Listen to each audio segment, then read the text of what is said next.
ఇవాళ మీరు తెలంగాణ ప్రజలను ఎవరైతే వద్దన్నారో వాళ్ళకే మీరు పదవులు అప్పచెప్పారు.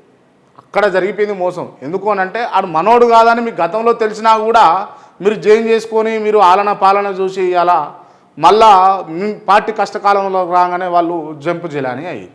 సో అదే లాయల్టీగా ఉండి ఇప్పటికీ కూడా గ్రౌండ్లో బీఆర్ఎస్ పార్టీని నమ్ముకున్న వాళ్ళు ఉన్నారు కదా, వాళ్ళని కనుక మీరు చేరదీసి ఉంటే ఇలా వాళ్ళను ఎమ్మెల్యేలుగా మంత్రులుగా చేసి ఉంటే వాళ్ళు పార్టీలు మారేటోళ్ళ అంటే నో అనే చెప్పొచ్చు. సో అక్కడ జరిగింది తప్పు. దయచేసి ఇకనైనా ఆ తప్పును మీరు సరి చేసుకుంటారని చెప్పేసి నేను భావిస్తూ ఉన్నా. దానివల్ల పార్టీకి కూడా నష్టమే. అన్ని పార్టీలకు ఇటువంటి తంతు అన్ని పార్టీలలో ఉంది. నాట్ ఓన్లీ బీఆర్ఎస్, కాంగ్రెస్లో ఉంది, బీజేపీలో ఉంది. ఇవాళ బీజేపీ అని అంటే సిద్ధాంతం గల పార్టీ. సిద్ధాంతం who is Malka Kumarayya? I don't know who is Malka Kumarayya. ఎందుకు ఇచ్చిరా నీకు ఎమ్మెల్సీగా నిలబడమని ఎందుకు ఇచ్చిర్రు?